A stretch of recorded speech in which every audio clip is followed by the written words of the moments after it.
All right, man, we back. Good fellow Sports TV. Appreciate everybody for tapping in. Make sure you hit that subscribe button, bell icon button, share the video. And let's talk about Vergil Ortiz versus Terence Crawford or Errol Spence. Start off with Errol Spence. He was at the fight last night. We talked a little bit about what Terence said about Errol as well too. And I think everybody was pretty much impressed.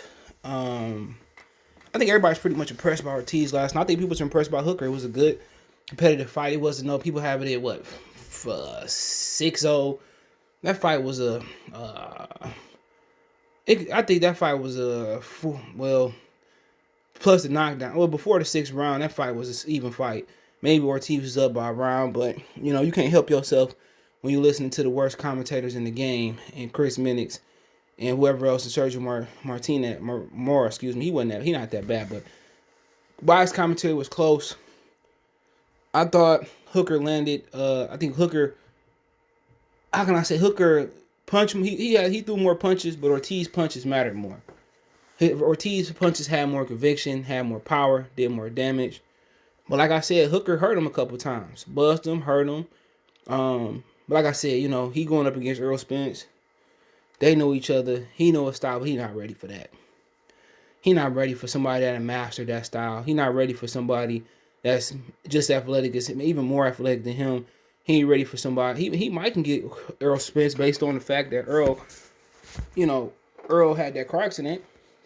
Maybe. But then again, if Errol is what he was versus Danny Garcia, his jab is too good. You seen Hooker jab just land at a rapid pace. You know what I'm saying? Hooker jab was just something that was it wasn't as good as Errol, but if Errol able to use that jab, he gonna be able to put that pressure that Hooker couldn't. Physically as strong as Ortiz, Ortiz already not missing weight too, so they both got some weight problems. Physically as strong as Ortiz, best jab that Ortiz done seen. He gonna go to Ortiz's body. We seen that Ortiz don't like it to the body. We don't see a lot of opponents go to Errol Spence's body, and that's because that jab in their face. I mean, like I said before, man, he going against somebody that got more experience, that then mastered his style that he's still trying to master. And then, Ortiz, he got a 70-inch reach, so that's pretty long. I think Earl's is a little 2 inches longer, But I just looking the way he fight, he don't put the pressure on you mentally and physically like Earl. You know what I'm saying? He don't put that pressure. You look at him, he'll sit there with you, he'll wait to strike, and he put a burst of pressure on you. He'll burst, try to hurt you, and then, once you kind of tied up or you didn't turn the angle on him, then he got to reset, and then he bursts again. He not one of them dudes that stay on top of you and just gonna work the body, not give you no space, uppercut. He ain't a great inside fighter. I mean, he ain't a good pressure inside fighter. He one of them dudes kind of remind you like Kovalev when he was with John David Jackson, who just he just kind of keep that distance on you, pressure you with a little bit of distance, and and then overwhelm you with his shots. He not somebody that's gonna be in your chest, blah blah blah. Like Chavez, putting them punches together on top of you just with sheer volume. He not a sheer volume guy anyway. He sit there with you. He'll let you get comfortable.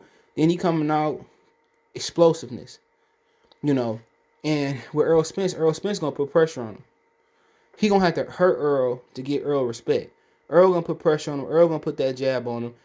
The question is, what he gonna do with that jab in his face? Hooker jab busting him up pretty good.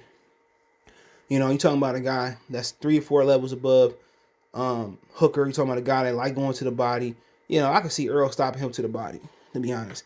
The way the way Hooker was able to slow Ortiz down last night with the body shots, he not ready for Errol. That just come with maturity. It come with experience,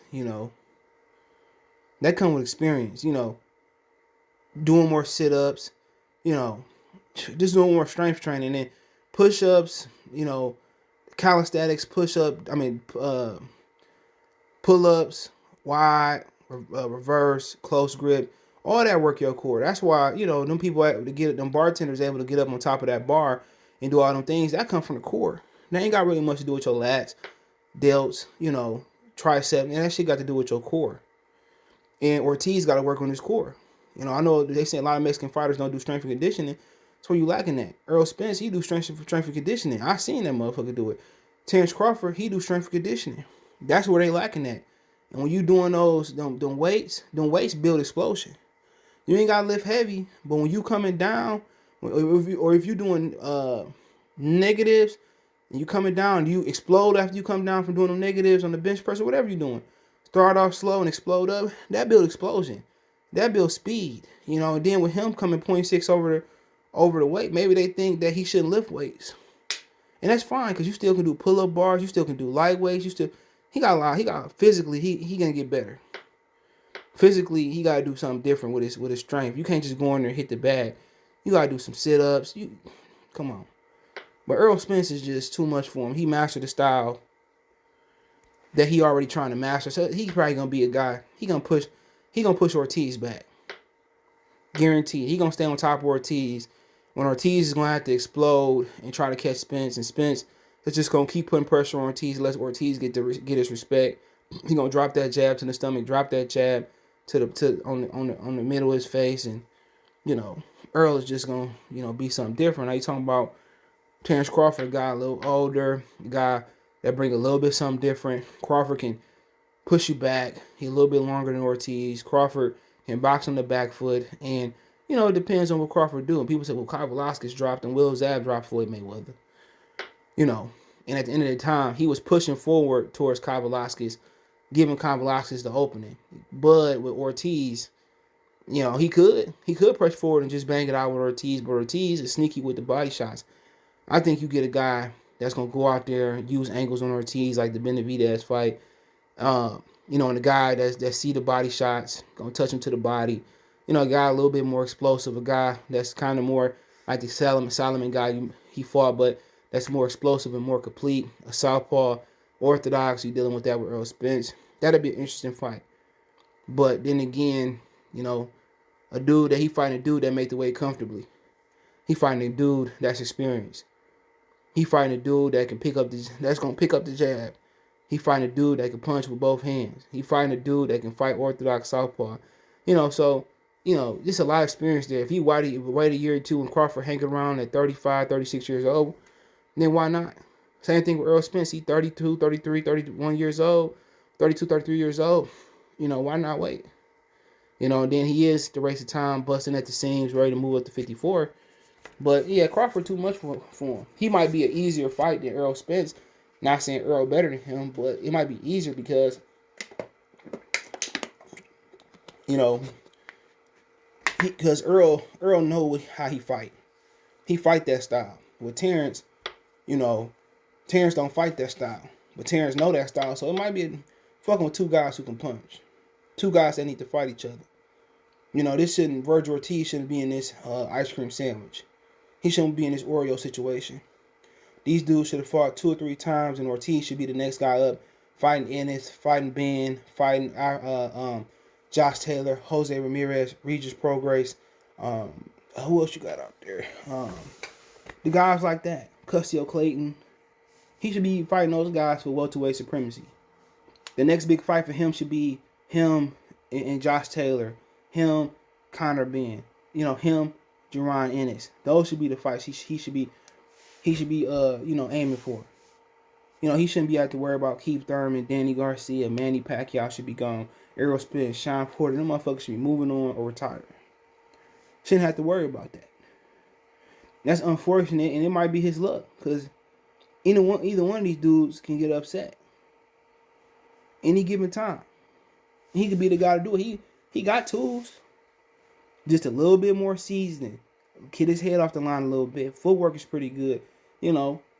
Just a little bit more seasoning for Ortiz, and he could knock one of these old motherfuckers out. That's what happened. The young lion coming to the division.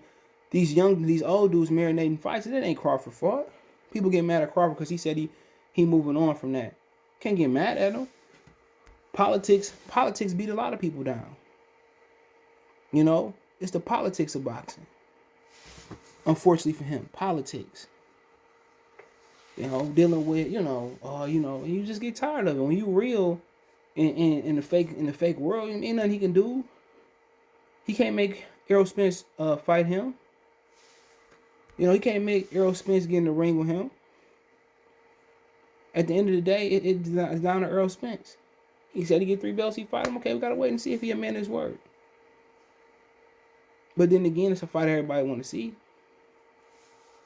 You know, but you get tired of it if you Terence Crawford. You get tired of, you got to wait, you on the wrong side of the street. But he got to understand his dudes on the same side of the street with Errol Spence that the fights can't get made with.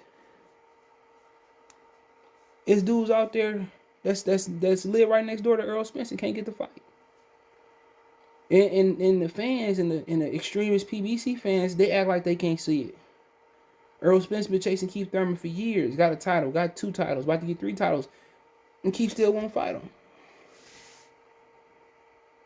You can't make these dudes fight. You can't. And everybody get mad, but it's a dick pulling contest. It's a popularity contest. And Errol is the popular fighter. Ain't nobody gonna put no pressure on him to get in the ring with Errol. Like Sugar Ray Leonard, got all them passes back in the day. All them passes back in the day, guys, it's okay. Because this going to be his last super fight that he can have him.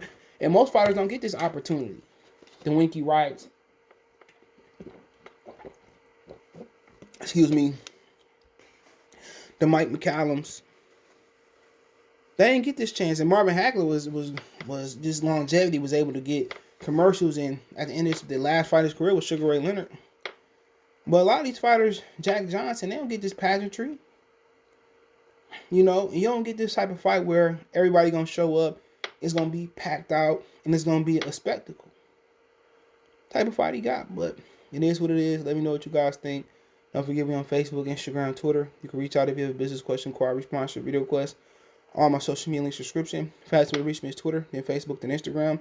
Facebook group link there as well too. Want to make a donation? Cash App CJ Good 313. PayPal in the description. Best way to donate. Share the video. Let me know what you think. Belief about. No, I'm on the phone. You on the phone? Yeah. You looking at my baby? No, I ain't looking at him. No, I'm good. You sure? Yeah, I'm good. All right, man. Next time we come outside, don't be staring and shit like that. I don't like that. I wasn't looking at him.